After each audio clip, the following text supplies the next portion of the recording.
प्रायोजक हैं रोजगार डेवलपर्स।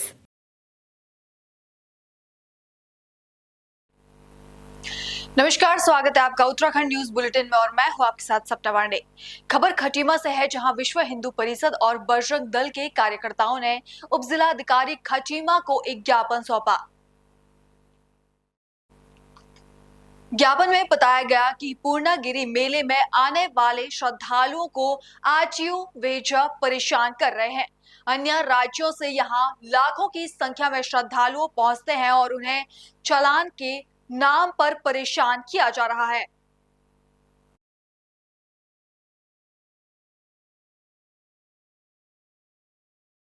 जो गाड़ियाँ हैं पिकअप वगैरह जो गाड़ियाँ चल रही हैं, एक तो टैक्स जमा नहीं करते उत्तराखंड का, और दूसरा उसमें बहुत ज़्यादा सवारी जो ले आती हैं उनका चालान करना पड़ता है। आजकल तो जो रोड सुरक्षा का है, सुप्रीम कोर्ट का जो चल रहा है मामला ऊपर से, उसमें कई बार बच्चे बैठे होते हैं, कोई बाहर को लटका दे रहे हैं, तो कानूनी कार्य करनी जरूरी होती है। बाकी उनको काउंसलिंग की जाती है, समझाया जाता है कि ऐसा मत करो, इसमें सवारी मत करो।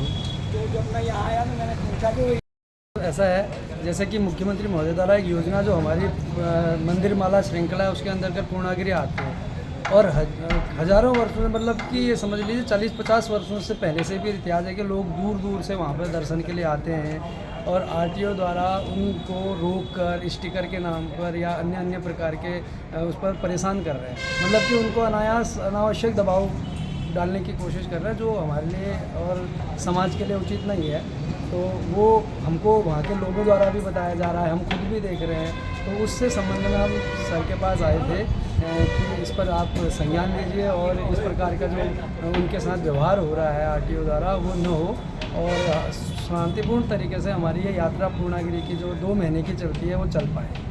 इस मैसेज ये हमारी तरफ से जा रहा है, और प्रशासन शासन का सहयोग, जैसे कि अगर हम संज्ञान में डालें तो मिले, इस पर्पज़ से हम यहाँ पर पहुँचे हैं कि ऐसा वो न करें, ताकि एक ऐसा मैसेज उत्तराखंड से लेकर ना जाएं लोग कि आने वाले समय में जो हमारे लिए नुकसानदायक।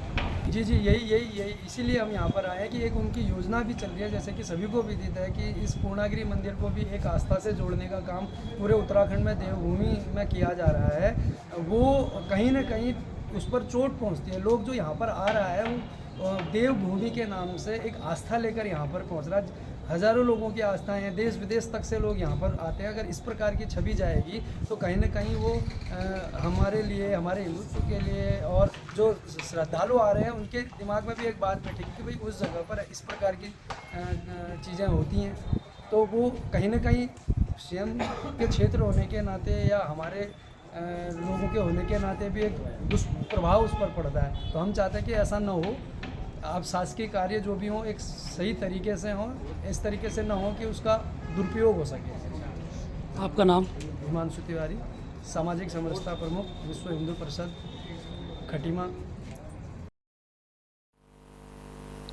मसूरी में नगर पालिका और विद्युत विभाग के बकाया भुगतान विवाद ने जनता की मुश्किलें बढ़ा दी। विद्युत विभाग ने स्ट्रीट लाइट की बिजली काटी, तो जवाब में नगर पालिका ने कुंज भवन विद्युत सब स्टेशन को सील कर दिया, जिससे आधे से ज्यादा शहर में बिजली बाधित हो गई। स्थानीय लोगों ने नाराजगी जताते हुए पूछा कि सरकारी विभागों की आपसी लड़ाई की सजा जनता को क्यों दी जा रही है। नागरिकों ने जल्द समाधान की मांग की ताकि ऐसी स्थिति दोबारा ना बने।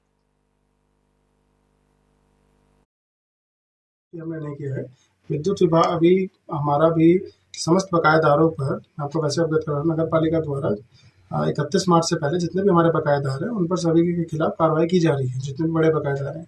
तो बिजली विभाग जो है वो हमारा सबसे बड़ा बकायेदार है। लगभग इनकी सभी संपत्तियों पे टोटल पूर्व की सभी वर्षों का अगर हम जोड़ें तो संपत्ति का लगभग 24 करोड़ के आसपास है। तो जिसमें से कि इनका मात्र एक कुंज भवन, जिसकी की टोटल डिमांड 2,05,000 रुपये है, हमने एक सिंबॉलिक उसके रूप में, क्योंकि बाकी हमें पता है कि एसेंशियल सर्विसेज हैं, तो हम उनका जो गेस्ट हाउस है बस हमने उसको एक सीट किया कि भाई आप हमारे को हमारा बकाया जमा करा दें। अब उससे कैसे उनकी एसेंशियल सर्विसेज बाधित हुई, तो उसके संबंध में मेरे को पता चला कि कुछ सबस्टेशन का इशू था, तो हमने उसको भी हटवा के, जहाँ पर उनके 2 रूम्स हैं जो गेस्ट हाउस वाले रूम्स हैं, बस उस एक पूरे सराउंडिंग्स को हम सील कर रहे हैं। कोई कहीं पर भी किसी एसेंशियल सर्विस कोई बाधित नहीं हो रही है, उनसे वार्ता भी हो गई है, ऐसा कुछ नहीं हो रहा है। नोटिस किए कोई नोटिस इनको कई वर्षों से जा रहे थे, तो इस वर्ष भी कहे थे, इनकी समस्त संपत्तियों के बारे में जा रहे थे, तो ये कोई पहला नोटिस नहीं था, क्योंकि हमारा 31 मार्च की हमारा भी अपनी एक डिमांड है, तो इस वजह से हमने कार्रवाई करी। मैटर है ये, हमारा अपना बकायेदारों का मैटर है, हम अपने बकायेदारों को कर रहे हैं, उनके द्वारा जो करा गया था, क्योंकि वो भी बिना पूर्व सूचना के उनके द्वारा काटी गई, क्योंकि स्ट्रीट लाइट भी एक एसेंशियल सर्विसेज में ही आती है, पूरा शहर उससे प्रभावित हो जाता है, तो उनसे रिक्वेस्ट करी गई है, तो वो भी उनको बहाल कर दिया जाएगा। ये दोनों विभाग आपस में बैठेंगे, मामले को सॉल्व कर दिया। नोटिस में हमने लिखा हुआ था कि हमने भाई अगर आप हमें नहीं देंगे हमारी प्रॉपर्टी का वो, तो हम आपके खिलाफ कार्रवाई करेंगे। अभी तो इन दोनों को सॉल्व कर लिया जाएगा। अभी उनसे बात हुई है, तो कल आएंगे, कल मॉर्निंग में अध्यक्ष मैम और हम सब लोग बैठेंगे, मामले को सॉल्व। तो क्या ये चीज पहले नहीं हो सकती थी? पहले भी हम बैठे हैं, पहले भी इनके साथ 3 मीटिंग्स हो चुकी हैं। हमारे द्वारा ने 14 लाख रुपए अभी 22 तारीख को दिए हैं, तो हमें भी तो नहीं पता था कि एकदम से कैसे इनके द्वारा भी ऐसे कार्रवाई की गई, जबकि सब उस मीटिंग में बात हो चुकी थी। दोबारा हमसे हम बैठक करेंगे, तभी मामला सॉल्व हो जाएगा, ऐसी कोई दिक्कत। देहरादून में कांग्रेस की महिला इकाई ने धामी सरकार के खिलाफ जोरदार प्रदर्शन किया। हाथी बड़कला से मुख्यमंत्री आवास तक निकाली गई इस विशाल रैली में पुलिस प्रशासन ने बैरिकेडिंग कर रोकने का प्रयास किया, जिससे महिला कार्यकर्ताओं और पुरुष के बीच धक्का मुक्की भी देखने को मिली।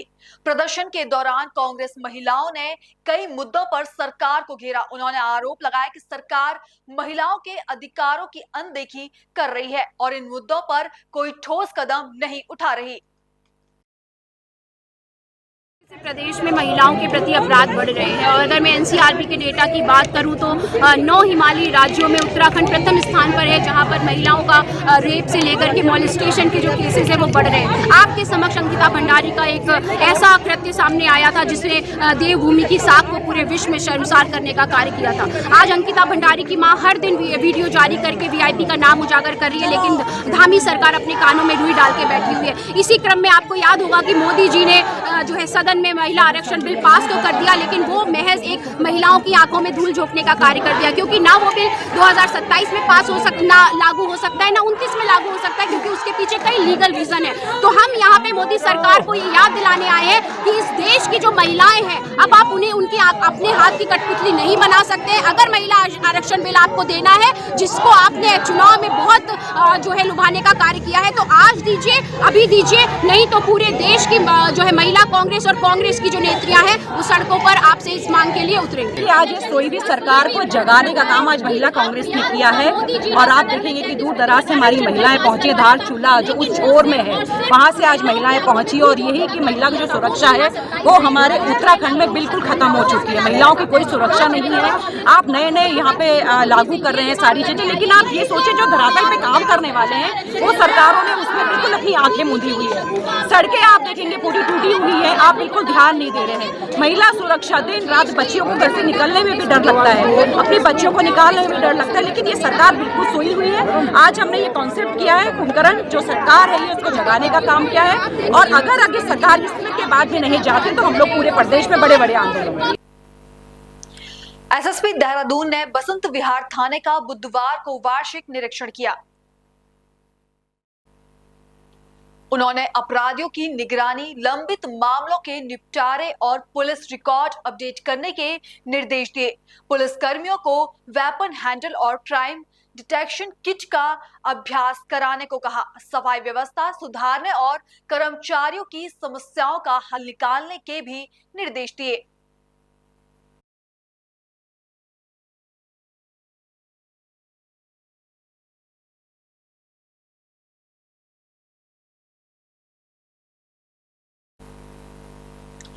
बसंत विहार में एसएसपी देहरादून ने विहार थाने का बुधवार को निरीक्षण किया। उन्होंने अपराधियों की निगरानी, लंबित मामले के निपटारे और पुलिस रिकॉर्ड अपडेट करने के निर्देश दिए। इसके साथ ही पुलिस कर्मियों को वेपन हैंडलिंग और क्राइम डिटेक्शन किट का अभ्यास कराने को कहा।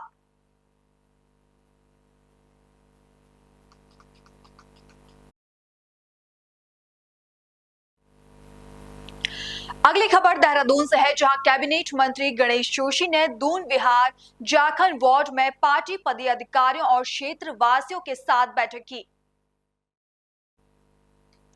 उन्होंने बताया कि राज्य सरकार के 3 साल पूरे होने के उपलक्ष्य में मसूरी विधानसभा क्षेत्र में आगामी 29 मार्च को सर्वे स्टेडियम हाथी बड़कला में बहुउद्देश्य शिविर और विशाल रैली आयोजित की जाएगी।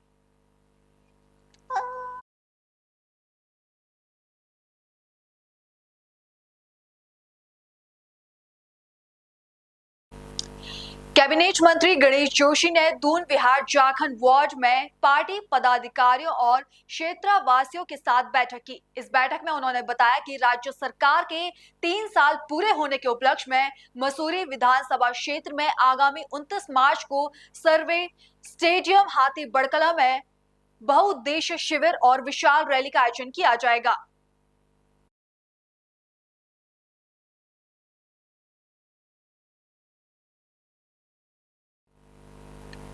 खबरों का सिलसिला आगे भी जारी है। फिलहाल लेते हैं एक छोटा सा ब्रेक।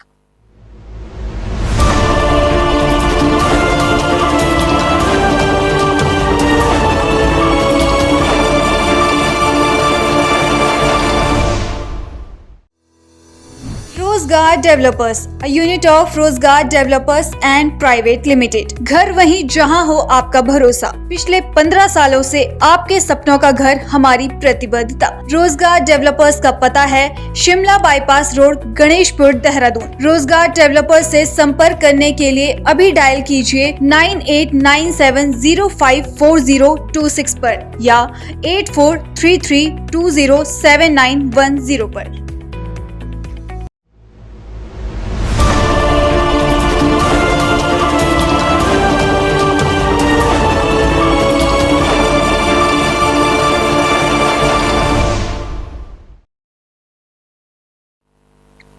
ब्रेक के बाद आपका फिर से स्वागत है।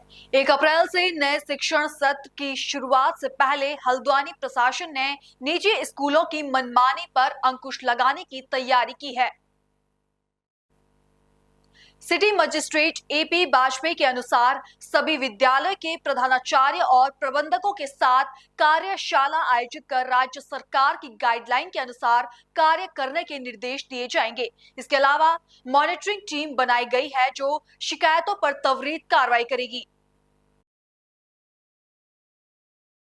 देखिए, इसको देखते हुए पूर्व में ही शिक्षा विभाग के द्वारा एक सर्कुलर सभी विद्यालयों के प्रबंधकों प्रधानाचार्यों को भेजा गया है कि उनको किन नियमों का पालन करना है।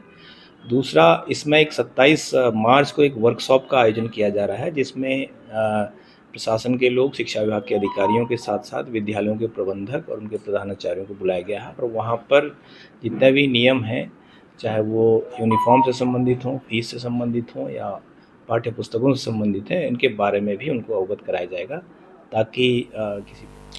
अगली खबर देहरादून से है जहां सेल्फ डिफेंस यानी आत्मरक्षक के महत्व को समझाते हुए 26 मार्च को श्री गुरु राम राय लक्ष्मण विद्यालय में गोजू शिन रयू उत्तराखंड के डायरेक्टर और कोच सेंसानी उदित कुमार ने सेल्फ डिफेंस और अवेयरनेस सेमिनार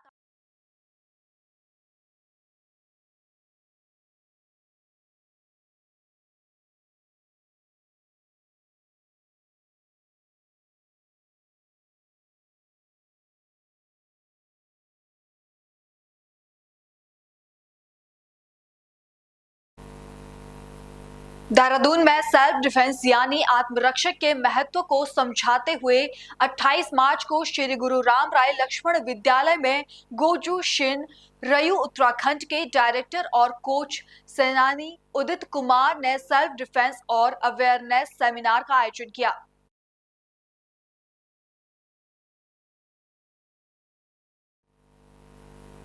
अगली खबर देहरादून से है जहां मुख्य सचिव राधा रतूड़ी ने उद्योग विभाग द्वारा देहरादून में आयोजित उत्तराखंड उद्यमी कन्वेक्ट का शुभारंभ किया।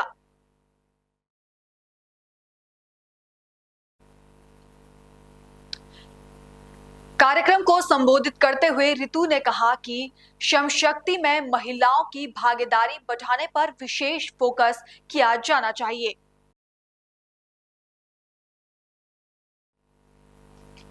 उत्तराखंड के गैरसैंण स्थित अंतर्राष्ट्रीय संसदीय अध्ययन शोध और प्रशिक्षण संस्थान के तत्वाधान में 2 दिवसीय छात्र संसद 2025 का सफलतापूर्वक आयोजन किया गया। इस आयोजन में शोक संस्थान ने छात्रों के लिए विधानसभा परिसर में बॉनफायर का आयोजन किया।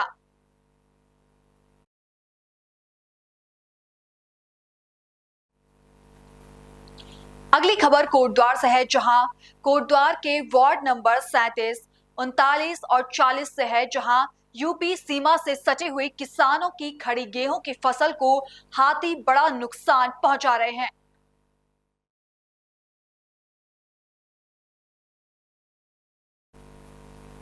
पिछले दिनों तीनों वार्ड के जंगल से सटे हुए किसानों की एक बैठक वार्ड 37 के पार्षद सुखपाल शाह की अध्यक्षता में हुई थी, जिसमें किसानों ने वन विभाग के खिलाफ नाराजगी जताई थी और सुरक्षा दीवार बनाने की मांग उठाई थी।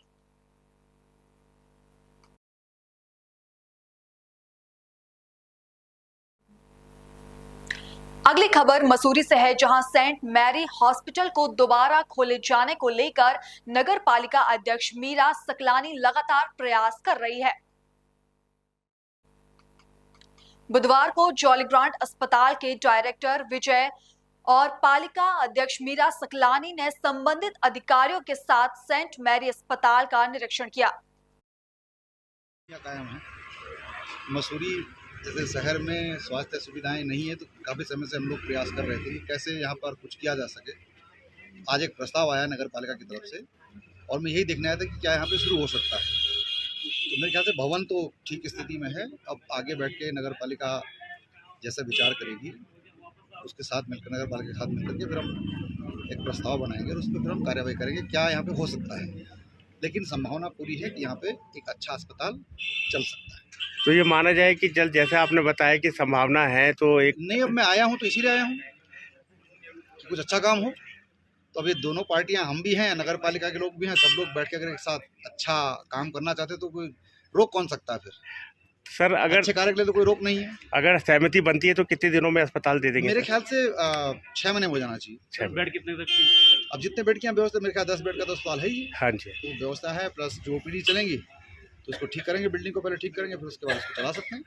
तो वो नगर पालिका के ऊपर निर्भर करता है कि वो क्या चाहते हैं। Thank you. मैं आया इसलिए हूँ कि कोई अच्छी सुविधा यहाँ पे मिल जाए मसूरी की जनता को, इसीलिए हम यहाँ पे आए। उसी दिन से इस पहल में लगे हैं और ये मसूरी वासियों की ज़रूरत है सेंट मैरी हॉस्पिटल का खुलना, इसलिए भी हमारी प्राथमिकता में सेंट मैरी हॉस्पिटल है। और उसी के चलते आज दसमाना जी यहाँ पे आए हैं, उन्होंने निरीक्षण भी किया है, उन्होंने पॉजिटिव बातचीत करी है और मुझे उम्मीद है कि जल्दी ही सेंट मैरी हॉस्पिटल का उद्धार होगा। तो ये माना जाए, क्योंकि जिस तरीके से दसमाना जी ने कहा कि अभी दोनों जने बैठेंगे, एक पूरी टीम तैयार होगी, तो कब तक हो जाएगा सारा प्रोसेस? देखिए, हम आज भी बैठने वाले हैं और जो भी बातचीत होगी बहुत जल्दी ये बातचीत कंप्लीट हो जाएगी और मैं उम्मीद करती हूँ कि जल्द से जल्द मसूरी के लिए हम सेंट मैरी हॉस्पिटल मसूरी वासियों को समर्पित करें। देखिए, उम्मीद पे सारी दुनिया कायम है। मसूरी जैसे शहर में स्वास्थ्य सुविधाएं नहीं है, तो काफ़ी समय से हम लोग प्रयास कर रहे थे कि कैसे यहाँ पर कुछ किया जा सके। आज एक प्रस्ताव आया नगर पालिका की तरफ से और मैं यही देखने आया था कि क्या यहाँ पे शुरू हो सकता है। तो मेरे ख्याल से भवन तो ठीक स्थिति में है, अब आगे बैठ के नगर पालिका जैसा विचार करेगी उसके साथ मिलकर, नगर पालिका के साथ मिलकर के फिर हम। अगली खबर पौड़ी से है, जहां जिलाधिकारी डॉक्टर आशीष चौहान ने एनकोट के तहत गठित जिला स्तरीय समिति की बैठक ली। बैठक में नशे पर अंकुश लगाने के लिए जिलाधिकारी ने पुलिस, राजस्व और आबकारी विभाग को आवश्यक निर्देश दिए।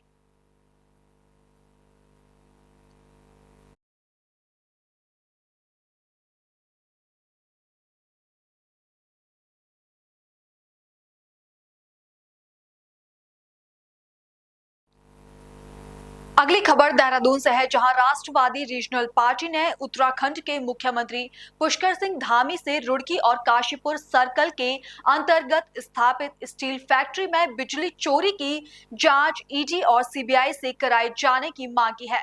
देहरादून प्रेस क्लब में प्रेस वार्ता करते हुए उत्तराखंड की स्टील फैक्ट्री में हो रही बिजली चोरी को लेकर अधिकारियों पर गंभीर सवाल खड़े किए। ये बिजली की चोरी कैसे होती है साथियों, इसके बारे में बता सकते हैं आपको कि बाई द वे 10 टन की एक फर्नेस लगी हुई है, उसके लिए 4000 kVA का लोड चाहिए और अगर 10 टन की अगर 10 टन की अगर 4 कहीं भट्टियाँ भी लगी हुई है तो उसके लिए लगभग 16,000 kVA का लोड चाहिए उसके लिए। लेकिन अगर आप कनेक्शन देखेंगे तो मात्र 4,000 kVA का कनेक्शन है, केवल एक भट्टी का कनेक्शन। और ऐसी बहुत सारी फैक्ट्रियाँ आप ऑन द स्पॉट जाकर देखेंगे, बिजली की जो लोहा गलाने वाली जो फैक्ट्रियाँ हैं, ये इतना बड़ा सेटअप होता है कि इसको आप रातों रात निकाल के बाहर नहीं कर सकते फैक्ट्री से, बहुत बड़ा सेटअप होता है। तो आप भी कोई भी अगर किसी भी समय छापा मारे वहाँ जाकर के, कभी भी कोई बिजली जारीकारी या बिजली विभाग के लोग या शासन प्रशासन के, आप देखेंगे कि एक परमिसेस में 10-10, 12-12 भट्टियाँ लगी हुई हैं, लेकिन कनेक्शन सिर्फ एक भट्टी का स्विच है। और ये नियम में है, बिजली विभाग के पावर कॉर्पोरेशन के ये नियम में है कि जितनी भट्टियाँ, जितना लोड सेंक्शन होगा उस परिसर में सिर्फ उतनी ही भट्टियाँ स्थापित हो सकती, इसके अलावा वहाँ दूसरी भट्टियाँ नहीं हो सकती। वो एक बात कहते हैं, अक्सर बोलते हैं कि साहब एक ही भट्टी चलती है, बाकी भट्टियाँ नहीं चलती हैं। तो हमारी ये मांग है कि इस तरीके का कोई भी तर्क कानून की दृष्टि से, नियमावली की दृष्टि से तर्क संगत नहीं है, क्योंकि वहाँ पे जो भट्टियाँ लगी है वहाँ पे केवल तार जोड़ने वाली बात है। आपने एक भट्टी से तार जोड़ा, दूसरी भट्टी से तार जोड़ा, आप आराम से जोड़ सकते हैं। ये सीधे सीधे बिजली चोरी है। एक फैक्ट्री के पास वहाँ 5, 6, 10 भट्टियाँ लगी हुई है और सेक्शन केवल लोड एक ही भट्टी का है। और 45 से 50 करोड़ रुपए जो है हर साल बिजली की चोरी, हर महीने जो है बिजली की चोरी होती है, हर महीने। और अभी क्या है, आपको जानने को मिलेगा कि यूपी जैसा जो एरिया है उत्तर प्रदेश में ग्रामीण एरिया लगभग 70% है, 20% वहाँ पे इंडस्ट्रियल एरिया है। लेकिन उसके बावजूद भी जो वहाँ का लाइन लॉस है यूपी में, लाइन लॉस लगभग केवल 10.5% तक लाइन लॉस है यूपी में। लेकिन उत्तराखंड में ये लाइन लॉस है 13%, जबकि यहाँ पे इंडस्ट्रियल एरिया कितना कम है, आप भली बाकी इस बात को समझते हैं। इसके बावजूद भी अगर इतना ज़्यादा लाइन लॉस है 13%, ये क्यों है? यहाँ पे जो एक्चुअल लाइन लॉस है उत्तराखंड में वो मात्र 6% है। बाकी का जो 6% है वो बिजली चोरी कराई जा रही है जानबूझकर। और 13% लाइन लॉस हमारे जो नियामक आयोग हैं उनसे ओके करवा के ये बताया गया कि भाई 13% लाइन लॉस हो रहा है, ये आजा इसका जो खामियाजा है या इसकी जो भरपाई है वो आम उपभोक्ता की जेब से बिजली के बिलों का टैरिफ बढ़ा करके की जाए। तो अभी दोबारा से लाइन लॉस को लेकर के नियामक आयोग से भी हम लोग मिलने जा रहे हैं और हम लोग उनको ये मांग करेंगे कि इस लाइन लॉस को, जो यूपी जैसे बड़े सेक्टर में लाइन लॉस 10% है, उत्तराखंड में ऐसी क्या चीज़ है यहाँ की 13% लाइन लॉस है। यहाँ तो ग्रामीण क्षेत्रों में भी लगभग 20% ग्रामीण क्षेत्र का एरिया है जहाँ भी इस तरीके से हो रहा है बिजली के वो। तो आप लगा सकते हैं कि हमारी ये जो मांग है सरकार से और नियामक आयोग से भी हम मांग करेंगे कि इस लाइन लॉस को कम करिए। जब यूपी जैसे सेक्टर में 10% है तो आपने 13% क्यों कर रखा है? इसका जो वहन है ये आम उपभोक्ता क्यों करें? दूसरा, हम लोग एक RTI भी डालने जा रहे हैं। आपने जब से ये खबर दिखाई तब से लेकर के अगस्त, ये सितंबर, अक्टूबर, नवंबर, दिसंबर और अभी मार्च तक इसका लाइन लॉस जो उड़की और काशीपुर सेक्टर का सर्किल का जो लाइन लॉस है वो कितना है और उससे पहले कितना। तो आप देखेंगे कि इसमें बहुत कमी आई है और उसी को हम लोग बेस बनाएंगे कि नियामक आयोग से ये मांग करेंगे कि भाई इसका लाइन लॉस, आप टोटल लाइन लॉस जो उपभोक्ताओं की जेब से आप देते हैं, आम उपभोक्ता की जेब से, इस लाइन लॉस को कम किया जाए। इसके अलावा हम लोग 29 मार्च को इस पर एक बड़ा प्रदर्शन पूरी पार्टी के कार्यकर्ताओं के साथ UPCL मुख्यालय में करेंगे। और क्योंकि हमने उन्हें पिछली बार भी इस बात की चेतावनी दी थी कि बिजली चोरी इस तरीके से हो रही है और इस बार भी हम लोग 29 मार्च को जो है वहाँ पर एक बड़ा प्रदर्शन करने जा रहे हैं, क्योंकि इसमें UPCL के तमाम उच्च अधिकारी शामिल हैं। और ये जो बिजली चोरी इस बीच रुकी वो सिर्फ और सिर्फ इसलिए रुकी क्योंकि मीडिया में चीज़ें हाईलाइट हो गई हैं। उस पर उत्तर प्रदेश की सरकार की ओर से कुछ पुराने बिजली चोरी के प्रकरणों में कुछ इंडस्ट्रीज पे कार्रवाई हुई, क्योंकि इनकी कुछ फैक्ट्रियाँ यूपी में थी। तो जब यूपी की ओर से कार्रवाई हुई तो यहाँ पर भी उसका एक असर भी हुआ, यहाँ पर एक माहौल बना जो आप लोगों ने खबर दिखाई, जिसके कारण ये लाइन बिजली चोरी लगभग इन फैक्ट्रियों को बिल्कुल बंद। तो हमारा निवेदन है कि दोबारा से आपके माध्यम से बिजली विभाग के अधिकारियों को, सरकार को और शासन के अधिकारियों को वहाँ पे जो बड़ी बड़ी जो इंडस्ट्रीज हैं, खास करके जो स्टील फैक्ट्रीज हैं, उन सर्विसेज का आप एक जाँच दिखाइए, SIT जाँच दिखाइए और पूरी फैक्ट्रीज का दौरा कीजिए। और जहाँ पर भी जितना KPA का कनेक्शन सेक्शन है, जितनी भट्टी का कनेक्शन सेक्शन है, सिर्फ उतनी ही लोहा बनाने की भट्टियाँ वहाँ पे रहेंगी, बाकी भट्टियाँ उस पूरे परिसर से हटा के और एक लिमिटेड टाइम पीरियड के अंदर, तभी जाकर के बिजली यहाँ पर। और आपका कोई सवाल होगा तो आप भी हमें बता सकते हैं कि जिस तरीके से आए दिन बिजली चोरी के चलते साल में आपने देखा पिछले साल 2 बार जो है टैरिफ बढ़ाया गया, जबकि साल में एक ही बार टैरिफ बढ़ाया है। इस तरीके से आम उपभोक्ताओं को नुकसान हो रहा है। जैसे कि आपको उत्तराखंड के आम जन की बात, जो हर एक जो उपभोक्ता है उसको नुकसान हो रहा है, उसकी बात आप कर रहे हैं, लेकिन कितनी जो उत्तराखंड की जो आम उपभोक्ता है वो आपके साथ कितना खड़ा है? क्योंकि आज जो राजनीति चल रही है वो तो धार्मिक राजनीति चल रही है, आप लोगों के मुद्दों की राजनीति, लोगों के बेनिफिट की राजनीति कर रहे हैं। दोनों देखिए, एक होते हैं जो प्रोफेशनल पॉलिटिकल पार्टीज होती हैं, वो आपको पता ही है कि पिछली बार जो बड़े बड़े लीडर्स हैं वो चुनाव में पैसे बांटते हुए पकड़े, बाकायदा उनकी वीडियो मीडिया में ही वायरल है। देखो तो प्रोफेशनल पार्टीज हैं भाई, वो लोगों को उकसाती है, एक पार्टी धर्म के नाम पर उकसाती है, एक पार्टी जाति के नाम पर उकसाती है, एक पार्टी जो क्षेत्रवाद के नाम पर उकसाती है। इनका काम है केवल लोगों को उकसाना है ऐसे मुद्दों पर, और जो एक्चुअल मुद्दे हैं इन मुद्दों से उनका कोई सरोकार नहीं है। लेकिन हमने जो ये पार्टी का गठन किया था वो इसीलिए किया था एटलीस्ट। फिलहाल बुलेटिन में इतना ही। देश और दुनिया की बाकी तमाम खबरें देखने के लिए बने रहिए पल्स 24 न्यूज के साथ। नमस्कार। इस बुलेटिन के प्रायोजक थे रोजगार डेवलपर्स।